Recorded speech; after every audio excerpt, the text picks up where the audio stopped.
Ladies and gentlemen, it has been so long to get to this point. We've been talking about the Switch Pro since 2021, or maybe even 2020. Then that turned into the Switch OLED. Then we started talking about the Switch 2.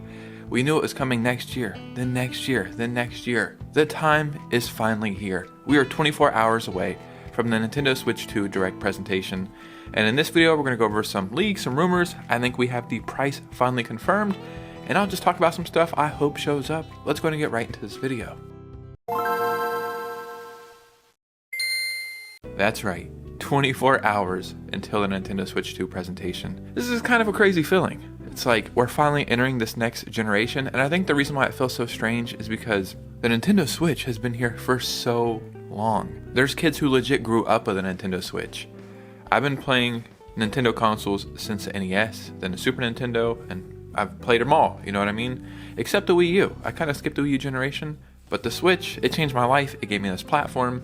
It started this community, and the Switch 2 is just so promising. So before we get started, if you could hit a like and subscribe, that would truly mean the world to me if you consider joining this community, because we're going to have a lot of fun when the Switch 2 is out. Now let's go ahead and get into all this. So before we get into this Nintendo Switch 2 price leak, and I actually think this is confirming the price. Let's start talking about some updates and rumors we have. I'm expecting to see, obviously big first-party stuff at the Switch 2 Direct.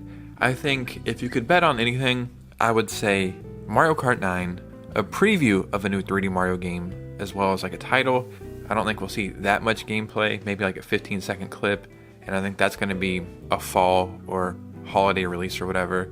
And I'm also thinking of Animal Crossing for some reason. I think it was such a big part of the Nintendo Switch and the Switch's identity, and the reason why a lot of people bought a Switch, especially during the pandemic. I think it would be a nice return for a lot of newer Nintendo fans. So I think Animal Crossing makes a lot of sense. I think maybe a new IP or something, but I really don't know. What I was hoping to see is a lot of third-party stuff, and allegedly that is going to happen. But now we're having some updates about some dev kits. John Lineman from Digital Foundry says that many developers still don't have Switch 2 dev kits based on what he's heard at GDC. I think there will be third-party games early on, of course. It just seems like a lot of medium to small developers still do not have access to development hardware. So Nintendo has been very selective with who they will allow to do it. And I seen in another report, I don't think I have it pulled up right now. I'm sorry that I'm forgetting. If I can find it, I'll put it on the screen. But essentially, like, so many companies were closing down or being bought out or shifting around that Nintendo was saying, you're too unstable for us to give you development kits. And that is such a crazy ass thing to think about. So what I think we can expect to see is like Ubisoft, Square Enix, Bandai Namco. God, why am I so dumb sometimes? I'm forgetting like all the big stuff. Capcom. God, I feel so stupid right now. Like the big developers, you know who I'm talking about. I just can't think about them right now.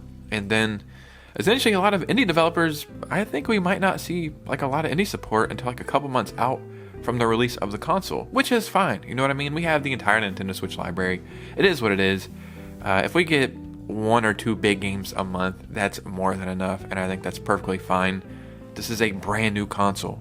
There are people out there that are expecting to see like 30 games shown off the Switch 2 presentation, and while that is cool, and it is something that could happen, especially with Microsoft showing up with Activision and whatever else might show up, let's be realistic here, you know what I mean? Like maybe 5 big first-party games, maybe like a new IP or something, some third-party stuff. That's probably it. Maybe some new Nintendo Switch Online stuff. They can't show all their cards right away. I don't think that makes sense. Let's not get ahead of ourselves. That's my advice to whoever the hell is watching this video. One of the main things we want to see with this next generation is an improvement on graphics, whether that be handheld or docked. And some people are saying, well, you know, there might be 4K output with AI upscaling and some stuff NVIDIA's doing, but allegedly that might not be the case. And this is the reason why. Tom Henderson heard from 2 sources for the Switch 2 dev kits, or some of the dev kits don't have 4K output. And I find that absolutely insane. I'm not saying that Nintendo Switch 2 games need to be 4K. And to be honest, I really don't care.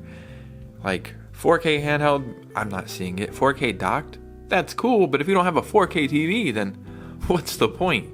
You know what's funny is I used to upload my videos when I first started doing YouTube in 4K. I spent extra money buying this 4K camera, and it would take longer to export and edit and do all this stuff.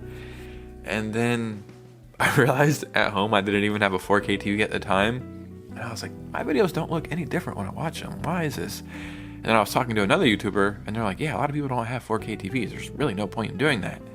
And now I don't. I just upload my videos in 1080p. Everything looks good and crisp, and this looks nice. You know what I mean? So it's the same thing with a console. I don't think 4K gaming is that important, but not having the option there, I think that's just not cool. Especially not having 4K output doesn't actually have to be for games. I think this would also have to be like if you're watching YouTube on your Switch. Like if you're watching a 4K video on your Switch 2, but your Switch 2 doesn't have a 4K output, then essentially I don't think you would be able to watch that video in 4K.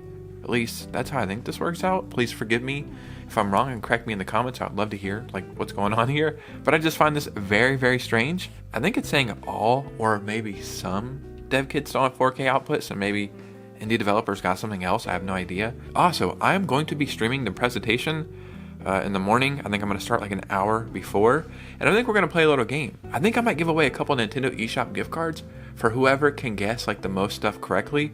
So come join me in the morning for the presentation. Let's have like our biggest stream ever. That would be awesome. And play some games and just let's enjoy this together, man. Let's jump into this new generation as a community. Now, ladies and gentlemen, let's get into some pretty big leaks. Before we get into the price leak, let's talk about a new, a new application, okay? And I'm excited hearing new application because it's essentially a new feature. Fanboard user LIC, same user has been tracking shipment listings and is a known trusted source in the forum, confirms that Campus rumor that originated back in January is in fact real. So I'm just reading right here quickly, blase. Okay, Campus has nothing to do with social media or Miiverse type sharing features, which is kind of what I thought it was, but it says, data mines of the current Switch OS and exclusive SDK leaks have confirmed that Nintendo Switch 2 will have a group chat and voice chat functionality codenamed Campus. This is what the C button may be for. Group chats will support up to 12 Nintendo Switch Online subscribers. Let's freaking go. There will be screen sharing, and yeah, nothing with a Miiverse or VidMio isn't real, whatever. This is awesome, especially since we've seen that FCC filing for proximity chat. Dude, let's get our community 12 deep on Mario Kart Online. Oh my god, it's about to happen. I am so excited. This sounds so awesome. I think Nintendo listened to a lot of our criticisms for the Nintendo Switch, and it is time to go back to like 2007 voice chat days. I hope you have thick skin. Okay, now let's get into the most important leak, which will be confirmed essentially within 24 hours. We've been speculating the price. $350, $399, $450, $500. And it's gone up and down all around. Call me Charlie Brown. I've been thinking $399, then I was thinking $379. Then I heard some other stuff and I was thinking, well, $450. Some people were saying $500. I was like, damn, I hope it's not $500. It is what it is, but hopefully it's not. Now I think we have it confirmed, and all we have to do is kind of work backwards here to figure this out. So this is a post from GameStop, and this is like trading in. You get up to $175 towards your Nintendo Switch 2 reservation when you trade in the following: Switch OLED, $175, your regular Switch, version 1 or 2, $125, and your Switch Lite, $100. The way we work back from this is GameStop and game stores will normally give you like a little less than half into what you're trading in. So a little less than half than $175 would be $400. Like if we go $400 and we go half, that's $200. A little less than half, that's $175. I think this confirms that the price is $399. Which makes me very, very excited. I think that is that perfect threshold to where it's like, yeah, it's got to be more expensive than the Switch OLED, but it's not at the competitor price of $500 with Xbox and PlayStation 5. $400 sounds amazing. Now, tomorrow we'll probably know if the games are $70, which I'm going to assume they are. That's fine. Where there'll be some bundles, or there'll be some kind of package deal, we'll see, or like a special edition console. But if the Switch 2 is $400, I think that's a pretty fair price. But ladies and gentlemen, what do you think about this? Because your opinion matters most. So remember, tomorrow morning, the presentation is at 10 a.m. Eastern Time. I will start streaming, I think, at 9 a.m. Come join me. We'll have fun. We'll play some games. We'll enter this next generation as a community. I would love for you to be there. Follow me on Twitter and Instagram so we can keep the community growing. And you guys know me. I'll see you very soon with a new video. Peace out.